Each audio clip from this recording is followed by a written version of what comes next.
Hello everyone, welcome to my YouTube channel my future 10G। आज हम आप सभी के लिए पॉलिटी का सेकंड पार्ट लेकर के आए हैं। ये जितने भी क्वेश्चन हैं टोटल बिहार के किसी न किसी एग्ज़ाम में आए हुए क्वेश्चन हैं। टोटल जितने भी क्वेश्चन हैं मोस्ट इम्पॉर्टेंट क्वेश्चन हैं। अगर आप किसी दूसरे कंपटीशन एग्ज़ाम की तैयारी कर रहे हैं जिसमें पॉलिटी आता है, उसके लिए ये भी क्वेश्चन बहुत इंपॉर्टेंट हैं, क्योंकि पॉलिटी सभी जगह सेम होता है। तो चलिए स्टार्ट करते हैं। देखिए, पहले से लेकर के 40 तक हो गया था। तो देखिए 41 नंबर क्वेश्चन, यदि महालेखा परीक्षक त्यागपत्र देना चाहता है तो वह त्यागपत्र संबोधित करता है राष्ट्रपति को, प्रधानमंत्री को, लोकसभा के अध्यक्ष को, वित्त मंत्री को। तो बताइए इसका करेक्ट आंसर क्या है। तो वह राष्ट्रपति को देगा। ऑप्शन नंबर ए करेक्ट है। चलिए नेक्स्ट क्वेश्चन पे चलते हैं। अगला क्वेश्चन देखिए, सामान्यतः समस्त महत्वपूर्ण निर्णय लिए जाते हैं मंत्रिमंडल के द्वारा, कैबिनेट के द्वारा, प्रधानमंत्री के द्वारा, प्रधानमंत्री एवं संसदीय सचिवों के द्वारा। बताइए किसके द्वारा निर्णय लिया जाता है। तो इसका करेक्ट आंसर है कैबिनेट के द्वारा। ऑप्शन नंबर बी करेक्ट है। चलिए नेक्स्ट क्वेश्चन पे चलते हैं। अगला क्वेश्चन देखिए, एक धन विधेयक और एक वित्त विधेयक में यह अंतर है कि, ऑप्शन देखिए, वित्त विधेयक केवल एक सामान्य विधेयक है, वित्त विधेयक को राज्यसभा में प्रस्तावित किया जा सकता है, वित्त विधेयक को राज्यसभा के द्वारा प्रभावपूर्ण ढंग से अस्वीकृत किया जा सकता है, जबकि धन विधेयक को अस्वीकृत नहीं किया जा सकता है। कोई अंतर नहीं है। तो बताइए इसका करेक्ट आंसर क्या होगा। तो देखिए इसका करेक्ट आंसर है ऑप्शन नंबर 3। चलिए नेक्स्ट क्वेश्चन पे चलते हैं। अगला क्वेश्चन है, नियंत्रक और महालेखा परीक्षक संबंधित हैं व्यवसाय सलाहकार समिति से, सार्वजनिक उपक्रमों की समिति से, लोकलेखा समिति से, संसद से। तो बताइए किससे संबंधित हैं। तो देखिए इसका करेक्ट आंसर है लोकलेखा समिति से। ऑप्शन नंबर 3 करेक्ट है। चलिए नेक्स्ट क्वेश्चन देखिए, आकस्मिक निधि को राष्ट्रपति कैसे व्यय करता है।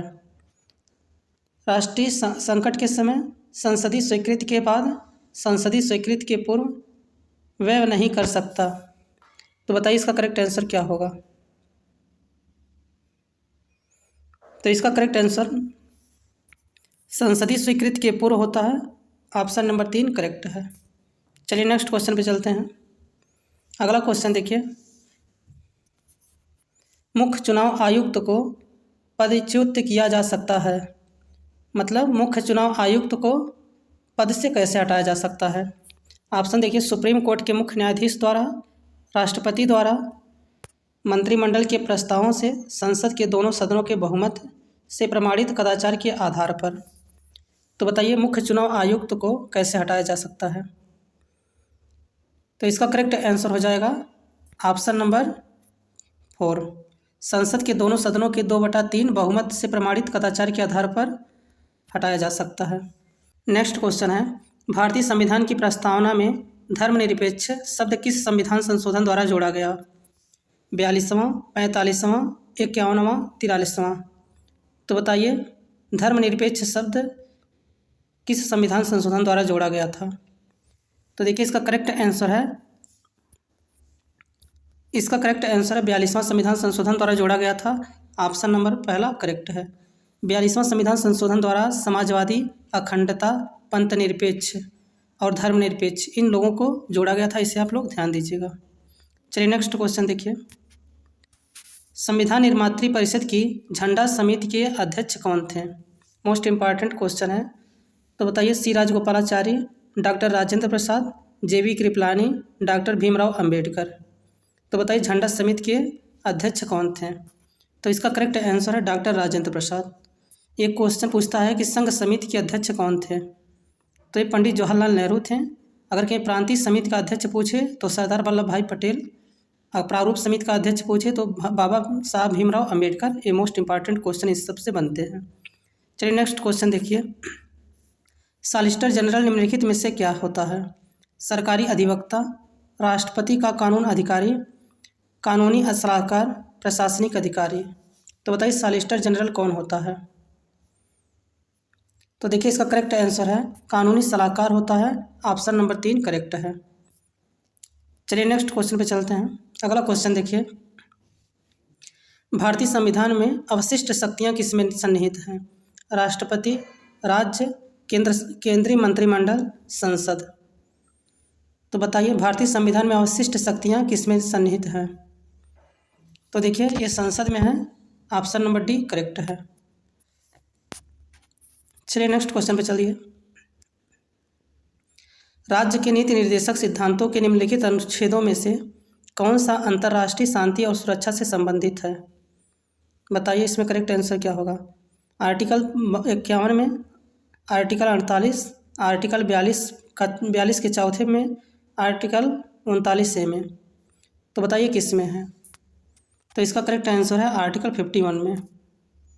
चलिए नेक्स्ट क्वेश्चन देखिए, और इसके में एक क्वेश्चन और बनता है, पूछता है कि नीति निर्देशक सिद्धांत जो है कहाँ से लिया गया है? तो ये कई बार एग्जाम में पूछा हुआ क्वेश्चन है। तो ये आयरलैंड से लिया गया है और आर्टिकल में 36 से 51 तक है और भाग 4 में है।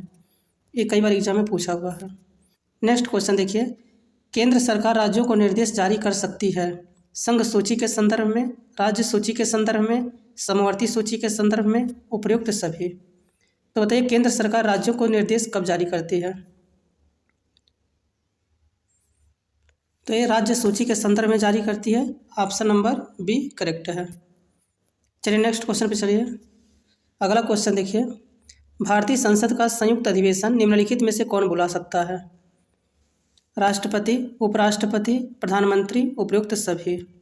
तो बताइए भारतीय संसद का संयुक्त अधिवेशन निम्नलिखित में से कौन बुलाता है? तो ये राष्ट्रपति बुलाते हैं, ऑप्शन नंबर ए करेक्ट है। नेक्स्ट क्वेश्चन, उड़ीसा की पूर्व राजधानी कहाँ थी? इसे बताइए उड़ीसा की पूर्व राजधानी कहाँ थी? तो ये कटक में था, ऑप्शन नंबर 2 करेक्ट है। कटक को ही केंद्रीय चावल अनुसंधान संस्थान वहीं पे है, इसे आप लोग जानते रहिएगा। और अंतर्राष्ट्रीय चावल अनुसंधान संस्थान कहाँ पे? फिलीपींस मनीला में है। ये सभी क्वेश्चन एग्जाम में बनता है। नेक्स्ट क्वेश्चन देखिए, उपराष्ट्रपति किस सदन का पदेन सभापति होता है? लोकसभा, राज्यसभा, राज्य विधानमंडल, उपयुक्त में से कोई नहीं। तो बताइए उपराष्ट्रपति किस सदन का पदेन सभापति होता है? तो इसका करेक्ट आंसर है राज्यसभा का, ऑप्शन नंबर 2 करेक्ट है। नेक्स्ट क्वेश्चन देखिए, भारत के निम्न राष्ट्रपति निर्विरोध चुने गए। तो बताइए भारत के कौन से राष्ट्रपति जो थे जो निर्विरोध चुने गए थे? Neelam Sanjiva Reddy, doctor Rajendra Prasad, doctor Shankar Dayal Sharma, doctor APJ Abdul Kalam. तो देखिए नीलम संजीव रेड्डी को निर्विरोध चुना गया था, ऑप्शन नंबर ए करेक्ट है। चलिए नेक्स्ट क्वेश्चन देखिए, राज्य सरकार को सबसे अधिक राजस्व प्रदान करता है बिक्री कर, निगम कर, सीमा शुल्क, आबकारी शुल्क। तो बताइए, तो इसका करेक्ट आंसर है बिक्री कर, ऑप्शन नंबर ए करेक्ट है। नेक्स्ट क्वेश्चन देखिए, भारत के संविधान निर्माताओं ने निम्न में से कौन सा लक्षण अमेरिका के संविधान से ग्रहण किया है? न्यायिक समीक्षा, मौलिक अधिकार, सर्वोच्च न्यायालय के न्यायाधीशों को पद से हटाने की प्रक्रिया, उपयुक्त सभी। तो देखिए ये जितने भी दिए गए हैं ये टोटल जो हैं अमेरिका से लिए गए हैं, तो इसका correct answer option number D है। नेक्स्ट क्वेश्चन देखिए, भारतीय संविधान का कौन सा अनुच्छेद राज्य सरकार को ग्राम पंचायत के संगठन का निर्देश देता है? बताइए इसका आर्टिकल 40, आर्टिकल 32, आर्टिकल 48, आर्टिकल 78। तो बताइए इसका करेक्ट आंसर क्या होगा? तो इसका करेक्ट आंसर है आर्टिकल 40। चलिए नेक्स्ट क्वेश्चन देखिए, भारत के संविधान में कितनी भाषाओं का मान्यता दी गई है? 14, 18, 16, 22। तो इसका करेक्ट आंसर 22 भाषाओं का उल्लेख है भारतीय संविधान में। इससे कुछ और क्वेश्चन बनता है, जैसे पूछता है कि भारत किस अनुसूची में है? तो 8वीं अनुसूची में है। इसे आप लोग जानते रहिएगा, ये मोस्ट इंपॉर्टेंट क्वेश्चन है, कई बार एग्जाम में पूछा है। अगला क्वेश्चन देखिए, भारत का उपराष्ट्रपति किसका पदेन सभापति होता है? बताइए। तो ये राज्यसभा का होता है, ऑप्शन नंबर 3 करेक्ट है। चलिए नेक्स्ट क्वेश्चन देखिए, भारत के मुख्य न्यायाधीश की सेवानिवृत्ति की आयु क्या है? बताइए भारत के मुख्य न्यायाधीश की सेवानिवृत्ति की आयु क्या है? तो इसका करेक्ट आंसर है 65 वर्ष। 65 वर्ष या 6 वर्ष, दोनों में से चाहे जो पहले हो जाए। और हाई कोर्ट की अगर पूछे तो 6 वर्ष और 62 वर्ष है। तो इसमें से जो पहले हो जाए वो करेक्ट है। चलिए नेक्स्ट क्वेश्चन देखिए। भारत के राष्ट्रपति द्वारा 2 व्यक्तियों को किसका प्रतिनिधित्व करने हेतु लोकसभा का सदस्य बनने के लिए मनोनीत किया जाता है? बताइए इसका करेक्ट आंसर क्या है। तो इसका करेक्ट आंसर है ऑप्शन नंबर ए, आंग्ल भारतीय। चलिए नेक्स्ट क्वेश्चन देखिए। राज्यों के गवर्नर संविधान के अंतर्गत किसके प्रति अपने आचरण के लिए उत्तरदायी है? राज्य का मुख्यमंत्री, संघ का प्रधानमंत्री, राज्य विधानसभा, राष्ट्रपति। तो इसका करेक्ट आंसर है राष्ट्रपति, ऑप्शन नंबर डी करेक्ट है। नेक्स्ट क्वेश्चन देखिए। भारतीय संविधान में किस आधार पर आरक्षण प्रदान किया जाता है? धर्म, जाति, स्थान, उम्र। तो बताइए। तो जाति के स्थान पे ऑप्शन नंबर बी करेक्ट है। नेक्स्ट क्वेश्चन देखिए। अगला क्वेश्चन, कोई विधेयक को धन विधेयक होने का अंतिम निर्णय कौन देता है? प्रधानमंत्री, लोकसभा अध्यक्ष, वित्त मंत्री, वित्त सचिव। तो इसका करेक्ट आंसर है लोकसभा अध्यक्ष, ऑप्शन नंबर बी करेक्ट है। नेक्स्ट क्वेश्चन देखिए। प्रधानमंत्री बनने की न्यूनतम आयु है 20 वर्ष, 25 वर्ष, 30 वर्ष, इनमें से कोई नहीं। तो प्रधानमंत्री बनने के लिए न्यूनतम आयु जो है 25 वर्ष है, और राज्यसभा का सदस्य बनने के लिए 30 वर्ष है, लोकसभा का सदस्य बनने के लिए 25 वर्ष। इसे आप लोग जानते रहिएगा। चलिए नेक्स्ट क्वेश्चन देखिए। राज्यसभा सदस्यों का कार्यकाल होता है 3 वर्ष के लिए, 5 वर्ष के लिए, 6 वर्ष के लिए, 8 वर्ष के लिए। तो बताइए राज्यसभा के सदस्यों का कार्यकाल जो होता है वो कितने वर्ष के लिए होता है? तो ये 6 वर्षों के लिए होता है, ऑप्शन नंबर 3 करेक्ट है। और लोकसभा का जो होता है वो 5 वर्ष होता है। चलिए नेक्स्ट क्वेश्चन देखिए। उपराष्ट्रपति का निर्वाचन किसके द्वारा होता है? राष्ट्रपति, मंत्रिमंडल, जनता, संसद। तो बताइए उपराष्ट्रपति का निर्वाचन किसके द्वारा होता है? तो इसका करेक्ट आंसर है संसद के द्वारा होता है, ऑप्शन नंबर डी करेक्ट है। चलिए नेक्स्ट क्वेश्चन पे चलिए। कौन भारत के राष्ट्रपति के चुनाव में भाग नहीं लेता है? बताइए भारत के राष्ट्रपति के चुनाव में कौन भाग नहीं लेता है? राज्यसभा, लोकसभा, विधानसभा, विधान परिषद। तो देखिए विधान परिषद जो होता है वो राष्ट्रपति के चुनाव में भाग नहीं लेता है, क्योंकि विधान परिषद सभी राज्यों में नहीं है। चलिए नेक्स्ट क्वेश्चन देखिए। अगला क्वेश्चन है, राज्यसभा के लिए नामांकित प्रथम अभिनेत्री कौन थी? बैजंती माला, नरगिस, माला सिन्हा, पूनम ढिल्लो। तो बताइए राज्यसभा के लिए नामांकित प्रथम अभिनेत्री कौन थी? तो ये नरगिस थी, ऑप्शन नंबर बी करेक्ट है। नेक्स्ट क्वेश्चन देखिए। बच्चों को कारखाना में बालात प्रवेश निषेध किस अनुच्छेद में है? तो बताइए आर्टिकल 22, आर्टिकल 23, आर्टिकल 24, आर्टिकल 20। तो इसका करेक्ट आंसर है आर्टिकल नंबर 24। चलिए नेक्स्ट क्वेश्चन पे चलते हैं। अगला क्वेश्चन देखिए। भारत के संविधान को किसने अंगीकृत किया? भारत की जनता ने, भारत की संसद ने, संविधान सभा में भारत की जनता के प्रतिनिधियों ने, कैबिनेट ने। तो बताइए इसका करेक्ट आंसर क्या होगा? तो संविधान सभा में भारत की जनता के प्रतिनिधियों ने, ऑप्शन नंबर 3 करेक्ट है।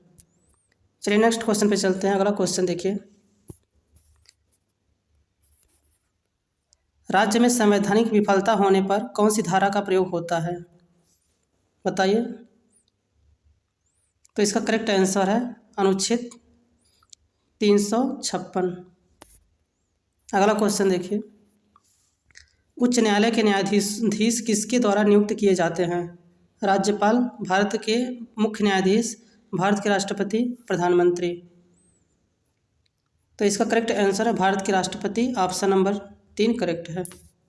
अगला क्वेश्चन देखिए। राज्यसभा में राष्ट्रपति द्वारा मनोनीत सदस्यों की संख्या होती है? तो देखिए 2, 10, 12, 8। तो बताइए राज्यसभा में राष्ट्रपति कितने सदस्यों को मनोनीत करते हैं? तो 12, ऑप्शन नंबर 3 करेक्ट है। चलिए नेक्स्ट क्वेश्चन पे चलते हैं। बलवंत राय मेहता समिति का गठन वर्ष है? तो बताइए बलवंत राय मेहता समिति का गठन कब हुआ था? तो इसे आप लोग अगर यहाँ तक वीडियो देखे होंगे तो इसे हमें कमेंट बॉक्स में आंसर देंगे। चलिए नेक्स्ट क्वेश्चन देखिए। भारतीय संविधान सभा ने भारतीय राष्ट्रीय ध्वज की रूपरेखा को अंगीकृत किया? तो बताइए कब किए थे? तो 22 जुलाई 1947 को ऑप्शन नंबर डी करेक्ट है। अगला क्वेश्चन देखिए, उस राज्य का नाम बताइए जहां से भारत का प्रथम राष्ट्रपति चुना गया। बताइए इसका करेक्ट आंसर क्या हो जाएगा। तो बिहार से ऑप्शन नंबर डी करेक्ट है। नेक्स्ट क्वेश्चन देखिए, निम्नलिखित में से कौन सा आयोग सर्वप्रथम भारत के संविधान की किसी भाषा के अंतर्गत किसी निश्चित प्रावधान के अनुपालन में स्थापित किया गया है। विश्वविद्यालय अनुदान आयोग, राष्ट्रीय मानवाधिकार आयोग, चुनाव आयोग, केंद्रीय सतर्कता आयोग। तो इसका करेक्ट आंसर है ऑप्शन नंबर 3 चुनाव आयोग। अगर वीडियो आप लोगों को अच्छा लगा हो तो वीडियो को लाइक कर दीजिए और चैनल पर पहली बार आए हो तो आपसे छोटी सी रिक्वेस्ट है, चैनल को सब्सक्राइब कर लीजिए। Thanks for watching this video.